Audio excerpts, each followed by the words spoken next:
Party आणि शशांकजी राव यांच्या नेतृत्वातील पॅनलनं दणदणीत असा विजय मिळवला।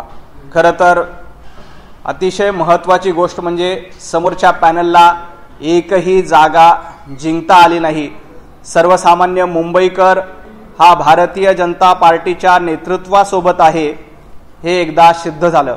खरं तर मी आज ही पत्रकार परिषदेला येण्यापूर्वी विश्वप्रवक्ते संजय राऊत यांची पत्रकार परिषद ऐकत होतो। त्यावेळेला ते असं म्हणाले की मला याबद्दल कल्पना नाही। खरं तर 4 दिवसापूर्वी संजय राऊत याच मुद्द्यावरून पोपटपंजी करत होते, याच मुद्द्यावर भरभरून बोलत होते। आज मात्र त्यांची दात खिळी बसलीये का, ते मूग गिळून गप्प बसलेत का, असा माझा प्रश्न आहे। कारण आता बोलायला ईव्हीएमचा मुद्दा नाहीये, आता बोलायला मतचोरीचा मुद्दा नाहीये, आता बोलायला षडयंत्राचा मुद्दा नाहीये आणि आता बॅलेट पेपरवर मुंबईकरांनी ही निवडणूक भारतीय जनता पार्टीच्या माध्यमातून विजयी केलेली आहे। आणि सगळ्यात महत्त्वाचं म्हणजे ठाकरे बंधूचा, ठाकरे ब्रँडचा टायर या बेस्टच्या निवडणुकीमध्ये पंक्चर झालाय।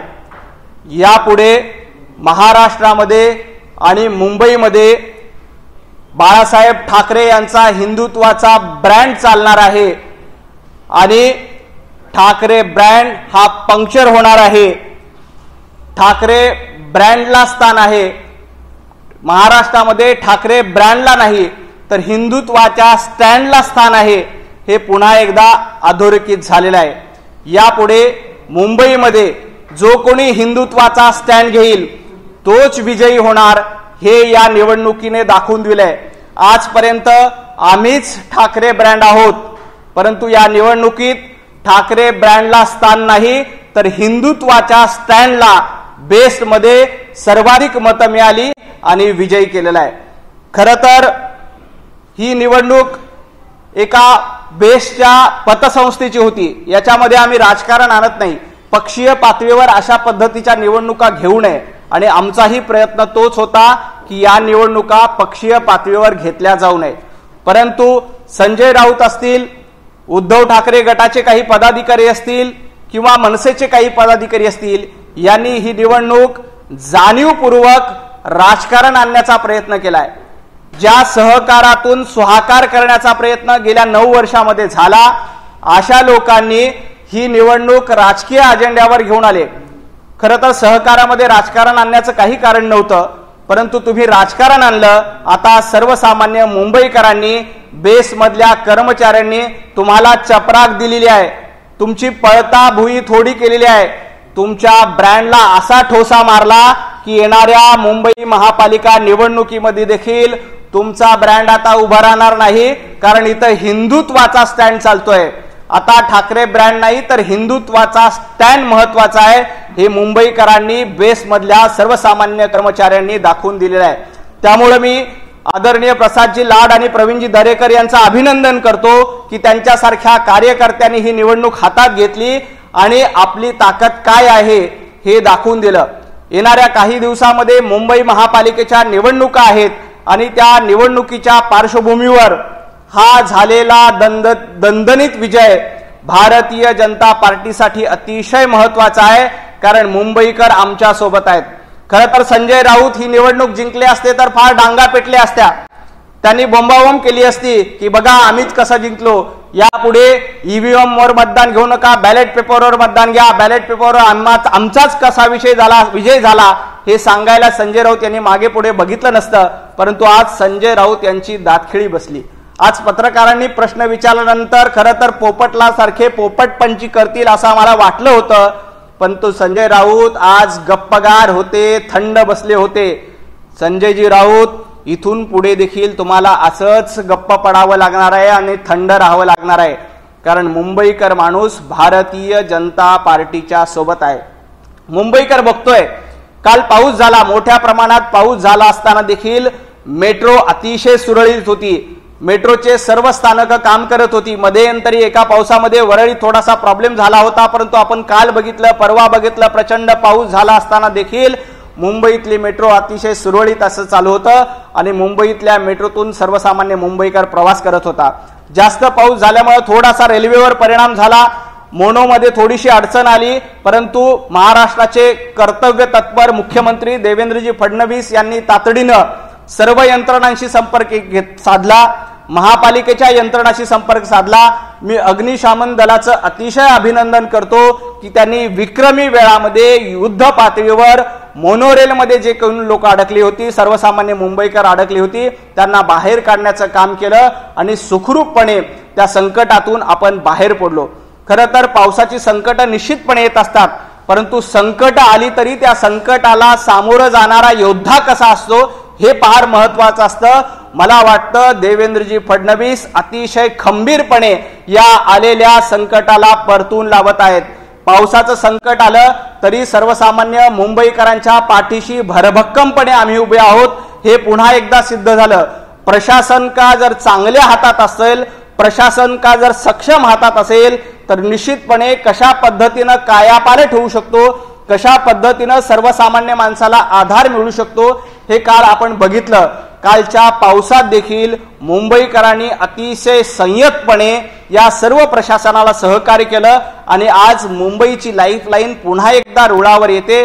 त्याबद्दल मी मुंबईकरांचं देखील मनापासून अभिनंदन करतो, कारण मुंबई महापालिकेचे प्रशासन आता सशक्त हातामध्ये आहे हे परत एकदा सिद्ध झालंय. संजय राऊत यांनी पत्रकार परिषद घेऊन आणखी एक आरोप केलाय की संसदेमध्ये जो नवीन कायदा येतोय तो कायदा म्हणजे हुकुमशाही आहे. संजू भाऊ, किती हुकुमशाहीच्या बाता करणार तुम्ही?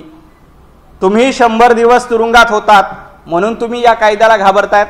हा कायदा सर्वसामान्यांचं रक्षण करण्यासाठी आहे, हा कायदा पारदर्शकता आणण्यासाठी आहे, हा कायदा राजकारणातील साधन सुचिता जपण्यासाठी आहे. त्यामुळे संजय राऊत यांनी अशा पद्धतीच्या हुकुमशाहीच्या बाता करू नयेत. या कायद्याला कोण कोण विरोध करणार आहे?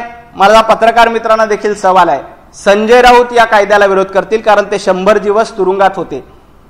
अनिल देशमुख या कायद्याला विरोध करतील कारण ते 3 ते 4 महिने तुरुंगात होते. अरविंद केजरीवाल या कायद्याला विरोध करतील कारण ते तुरुंगात होते. तत्कालीन मुख्यमंत्री मनीष सिसोदिया या कायद्याला विरोध करतील कारण ते तुरुंगात होते. माजी गृहमंत्री चिदंबरम या कायद्याला विरोध करतील कारण तेही तुरुंगात होते. हेमंत सोरेन या कायद्याला विरोध करतील कारण ते तुरुंगात होते. या सगळ्यांची यादी जी विरोध करणारी आहे ना, ते स्वतः तुरुंगात होते, ते स्वतः भ्रष्टाचाराच्या प्रकरणामध्ये अडकले आहेत. त्यामुळे अशा पद्धतीच्या संसदेतल्या कायद्याला विरोध करणार. खरं तर या कायद्याच्या कक्षेमध्ये पंतप्रधान पद देखील आणलेलं आहे, मुख्यमंत्री पद आणलेलं आहे आणि मंत्रीपद देखील आणलेलं आहे. आपण याच्या आधी बघितलं की दिल्लीमध्ये कशा पद्धतीनं तुरुंगात गेल्यानंतर सुद्धा तुरुंगातून सरकार चालवण्याचं काम केलं होतं. त्याला चपराक बसवण्यासाठी पंतप्रधान नरेंद्र मोदीजी, आदरणीय अमितभाई शहाजी यांनी अशा पद्धतीचा कायदा आणला. मला वाटतं या कायद्याचं सर्वांनी स्वागत करायला हवं. या कायद्यामुळं संजय राऊत, अनिल देशमुख, अरविंद केजरीवाल यांच्यासारख्या लोकांची धाबे दणाणली आहेत. खरं तर ही धाबे दणाणलेच पाहिजे, कारण तुरुंगात जाणार, तुम्ही गुन्हा करणार, तुम्ही भ्रष्टाचार करणार आणि पुन्हा एकदा लोकांवर राज्य करण्यासाठी तुम्हाला पद हवंय, तर इथून पुढे असं चालणार नाही. कारण हा बदलता भारत आहे, हा मोदीजींच्या नेतृत्वातला भारत आहे आणि या भारतात अशा पद्धतीचं मनमानी कारभाराचं राज्य चालणार नाही, तर ते लोकांचं राज्य असेल, ते संसदेचं राज्य असेल, ते कायद्याचं राज्य असेल. आणि त्यामुळं संजय राऊत या कायद्याला विरोध करण्याचा तुम्हाला अधिकार नाही, कारण तुम्ही 100 दिवस तुरुंगात होता. खूप खूप धन्यवाद. काही प्रश्न असतील तर. ठाकरे गटाकडून पहिली प्रतिक्रिया आली, ऑफिशियली संजय राऊतांनी प्रतिक्रिया दिली, पण सुहास सामंत जे बेस्टचे त्यांचे पदाधिकारी होते त्यांनी असं म्हटलंय की आमचा जो काही पराभव आहे तो पैशांचा ओघ आणि यंत्रणेचा दबाव यापुढे हा सगळा पराभव झालाय आणि त्यामध्ये मागे पडलो, भाजप यामध्ये पुढे होता. हिंदीमध्ये एक म्हण आहे, गिरे तो भी टांग ऊपर. अशा पद्धतीची अवस्था उभाटा गटाची झालेली आहे. अहो, ईव्हीएम वर ही मतदान नाही झालं, हे बॅलेट पेपरवर मतदान झालं. बॅलेट पेपरवर झालेल्या मतदानामध्ये आमचे भारतीय जनता पार्टी आणि शशांकजी राव यांच्या नेतृत्वात दणदणीत विजय झाला. दणदणीत कशाला म्हणतं कळतं? एकही जागा तुम्हाला जिंकता आली नाही, एकही. तुम्हाला भोपळा मिळालाय, भोपळा. त्यामुळे जरा पराभव स्वीकारा, मोठ्या मनानं भारतीय जनता पार्टी आणि आमच्या शशांकराव यांचं अभिनंदन करा आणि आता मतचोरी झाली, पैसे वाटप झाले असे खोट्या गप्पा मारू नका. तुम्ही काय करत होतात? ही निवडणूक बॅलेट पेपरवर झाली, बॅलेट पेपरवर मतदान झालं, पारदर्शकपणे मतदान झालं. त्यामुळं उभाटा गटाच्या ज्या कोणी पदाधिकारी यांनी हा आरोप केलाय त्यांना माझं सांगणं आहे, जरा मन मोठं करा आणि पराभव स्वीकारा. मुंबई महापालिकेचं घोडा मैदान जवळ आहे, तुम्हाला तिथं देखील अशाच पद्धतीनं पराभव स्वीकारायचा आहे. पैसे आणि अधिकारांची यंत्रणा भाजपकडे आहे, त्यामुळे भाजपपासून देशाला भीती आहे असं सुद्धा सामंत यांनी म्हटलं. भाजपपासून देशाला भीती नाहीये, तर देश हा सजग आहे. तुमच्यासारख्या लोकांच्या विरोधात देश उभा राहिलेला आहे. ही लोकशाही व्यवस्था भारतीय जनता पार्टीच्या पाठीशी यासाठी आहे की भ्रष्टाचार मुक्त प्रशासन आणि चांगलं सुशासन. काल आपण बघितलं की मुंबईमध्ये एवढा मोठा पाऊस पडलेला असताना किरकोळ घटना घडल्या नाही असं नाही, एवढं मोठं संकट आल्यानंतर निश्चितपणे किरकोळ घटना घडतातच, परंतु ते सगळं असताना सुद्धा आम्ही या संकटाला कशा पद्धतीनं सामोरं जातो तेही बघितलं पाहिजे. तुम्हाला कल्पना असेल, जेव्हा मुंबईमध्ये मेट्रो नव्हती तेव्हा लोकलवर किती ताण यायचा. जेव्हा मुंबईमध्ये कोस्टल रोड नव्हता तेव्हा कशा पद्धतीनं रस्त्यावर ताण यायचा. परंतु आज कोस्टल सारखा रोड झालाय, आज अटल सेतू सारखा रस्ता झालाय, ज्याच्यामुळं आपला वेळ वाचतोय, ज्याच्यामुळं आपला पैसा वाचतोय. मुंबईकर फार सुज्ञ आहे. मुंबईकरांना तुम्ही गृहीत धरू नका. मुंबईकर उघड्या डोळ्यानं हे सगळं बघतोय की मेट्रो आल्यानंतर मला काय फायदा झाला, कोस्टल रोड आल्यानंतर मला काय फायदा, अटल सेतू आल्यानंतर मला काय फायदा झाला. हे सगळं चांगलं काम आणि देवेंद्रजी फडणवीस यांच्यासारखं सक्षम नेतृत्व भारतीय जनता पार्टीकडे आहे. त्यामुळं उभाटा गटानं अशा गप्पा मारू नये. खूप खूप धन्यवाद. थँक्यू.